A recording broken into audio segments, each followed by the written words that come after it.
Chapter 17. The lodge owner was worried. Her cat was yowling upstairs. The lodge owner was sure this boded ill. She was standing at the door of her lodge looking for fretfully. She didn't even hear me say namaste. Her young son responded, though joining his palms politely. He took me to the room next to the one in which the cat was yowling. Giving me the key, he said. Come down for dinner. Curfew will start soon. The court was narrow and the blanket dirty. The walls were decorated with posters of film stars Amitabh Bachchan, Manisha Koirala, Rajesh Sammal, Bruce Lee. Pasted on the window were the covers of audio cassettes of Nepali and Hindi film music. There was a feminine scent in the room. It probably belonged to the lodge owner's daughter. Not that I could see a daughter anywhere. I opened the window and looked out on the main market of the district headquarters. Evening had set in. There were very few people on the street. The shops were closing. I went down for dinner.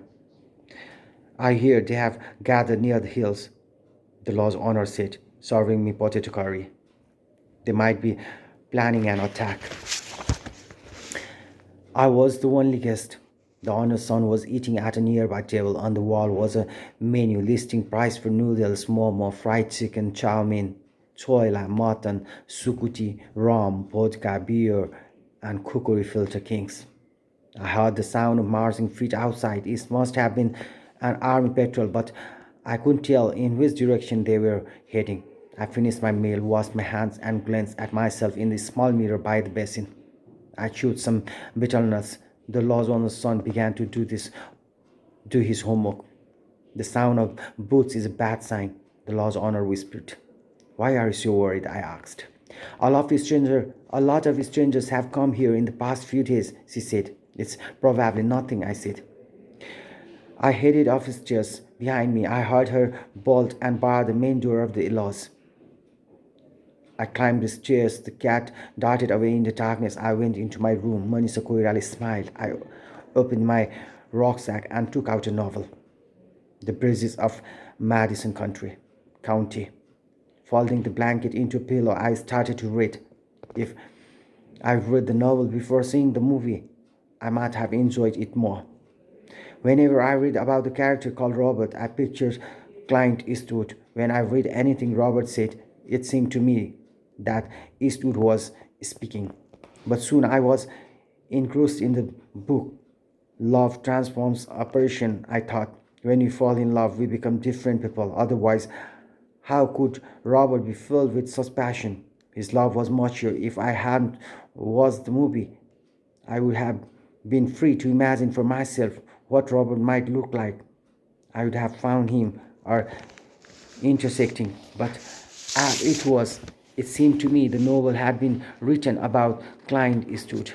Suddenly the lights went out. The film stars on the walls retreated into darkness. I got up and opened the window. The market was silent except for the sound of the river flow. It was so dark that even the stars were invisible. The lights came on again. I went back to reading the novel. Francisca had fallen in love with the stranger despite having a middle-aged husband and children. Even at her age, she was still capable of finding love. Tired of the monotony of her life, she had rediversed herself through her relationship with Robert. Every love story had its absurdities. Francisca loved her husband and children, yet she couldn't resist the embarrasses of a stranger. Would she leave her family for this nomadic photographer? The lights went off again. Again, I opened the window. There was no candle in the room. The shadows of houses loomed over the market. Outside my door, I heard the lodge owner say, "This isn't good," while locking under the door. "Telephones are dead," said a voice from a neighboring house. I lit a match. The room was bright for a moment. The film stars came into view as though to reassure me that everything was fine. I could hear the lodge owner motoring outside. I threw the lit mat out the window. Suddenly, it seemed as though the whole market had gone up in flames. I heard a sound like hell powering onto the tin roof above me. The attack had begun. Across the river, I saw a giant fireball explode and disappear instantly. A loud bang drowned out the gurgling of the river. I sought my window. There was another loud explosion, and the house shook to its very foundations. The cat started meowing piteously in the next room, and I heard the law's owner scream. In another room, her son cried, "Amma!" My bed rattled as if there was an earthquake. A ray of light peeped through a crack in the window.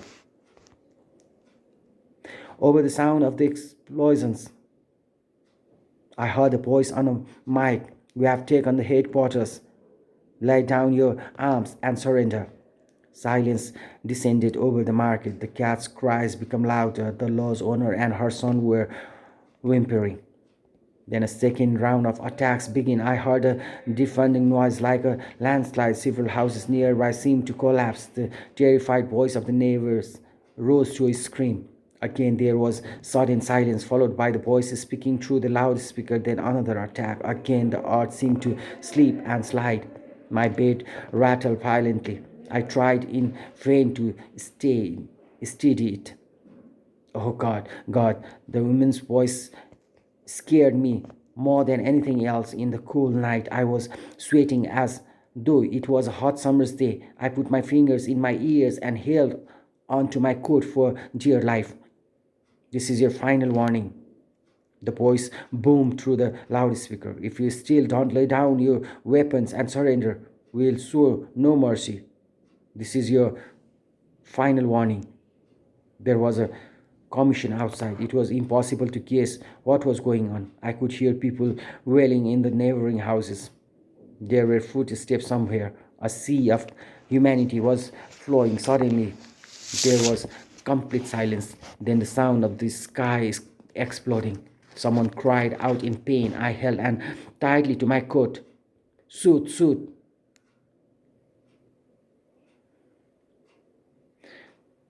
Married noises assaulted my ears. The cat yelled.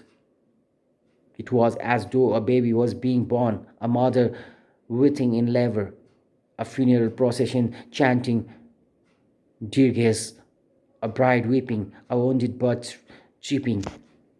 It felt as though a swarm of bees was inside my head. Calm descended at last. Unbelievably, all the noises stopped at once. For a long time, there was no explosions, no sparks, no wailing. Even my coat was stable. The roosters hadn't crowed, but I knew it was morning. Cautiously, I got up and went to the window. No one had come out of his or her house. There was no movement in the market. I could see smoke swirling up from several burnt buildings, and the smell of soot was in the air. My eyes hurt. It was as if I had waken up from a nightmare. I was still holding on to my coat, unable to believe the attack had ended. In the dim light of dawn, I could see the film stars in my room. Bruce Lee looked ready to fight. Mansa Koirala was smiling. I noticed several spent bullets on the floor of my room. I looked down and saw a hole in the leg of my trouser. A bullet had just missed my right knee. I picked up the sail, put into my pocket, and opened the door. Tentatively, I called for Law's Honor. There was no response. I went towards her room and saw the cat lying dead in a pool of blood. I stood in front of the door. I heard incomprehensible mumbling inside. Outside, a helicopter appeared in the sky. Another landed across the river. I went out onto veranda. A group of police, fresh arrivals, were swarming around the police post. Some were carrying away dead bodies, dressed in uniform like theirs. Others were searching through the wreckage of houses. The law's owner finally opened the door to her room. She was trembling violently. Her son also appeared, holding her hand. He had wet his pants. I went out of the lodge. The road was now crowded with security personnel. The bank had been blown wide open. The jail had been broken into and the prisoners released. None of the government offices had escaped attack. Every house with a signboard had been hit. The road was littered with bullets, shells, and bombs. As I walked through the market, some people opened their doors and curiously peeked out. Everyone looked weary. They looked at each other as if surprised too many people were still alive. Someone asked me to move, but dazed, I didn't even look at him. It's over now, someone else said. I hid under my bed all night, a man was telling the bank manager. The manager was holding his head in his hands. The bank had been looted. They pointed a gun at my head and asked for the keys. He said, "What could I do?" Kathmandu's created this problem, the man told him. We are facing the problems Kathmandu can't solve. The jailer was securing to us the chief mini district officer. Two prisoners refused to go with them, and three have come back. The rest are still at large, he said. People were watching from doors and windows, from the compound and from the side of the road. I passed a temple in which there was a stone idol of a god that never spoke a word.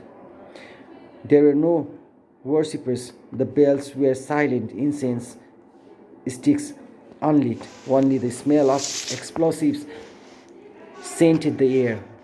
I looked at the idol, elegant and mysterious. It was a work of an accomplished sculptor.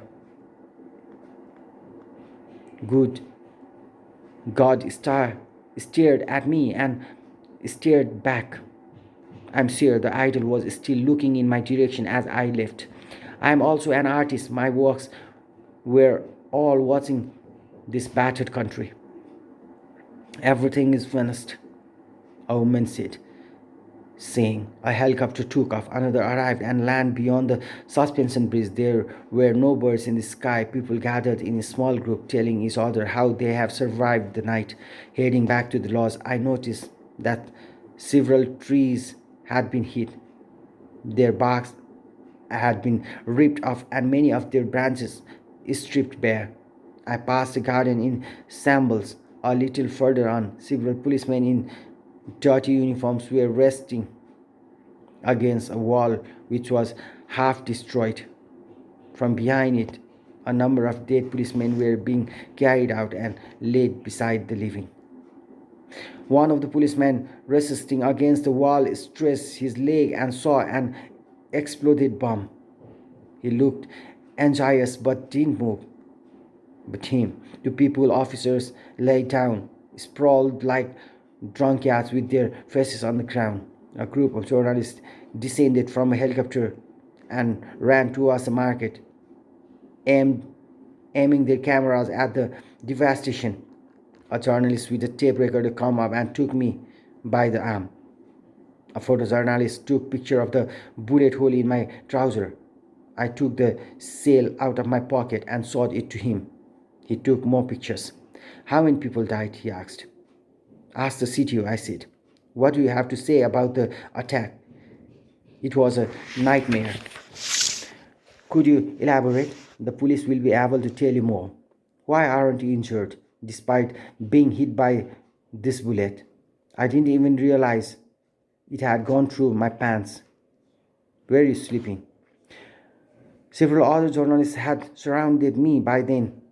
Look, there are some police officers, one of them said, and they all rushed away before I could answer the last question. A policeman resting against the wall opened his mouth to say something, but before he could say a word, another journalist said, "Look, the police inspector." And all of the rushed people rushed towards the inspector. The inspector, tired from the night of battle, tired to get up off the ground, but before he could say a word, the journalist saw the CDO and rushed off to interview him. I went back to the lodge and prepared to leave. I don't want to do any business today, the lodge owner said. Stay another day. Won't charge you anything. The lodge owner's son started to weep, holding onto my trousers. They might attack again, the owner said. We would feel safer if we stayed. I looked at the little boy. He was crying and looking at me hopefully. He wanted me to stay, but I had to go.